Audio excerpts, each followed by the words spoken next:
Tim DVI Polda Jawa Timur hingga Senin malam ini telah berhasil mengidentifikasi sebanyak 55 jenazah korban ambruknya pondok pesantren di Buduran, Sidoarjo.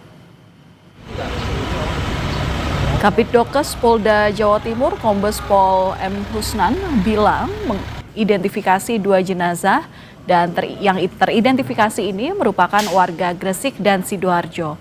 Kedua korban berhasil diidentifikasi melalui DNA, medis, dan properti yang digunakan oleh korban. Kini masih ada 9 kantong jenazah yang masih diidentifikasi.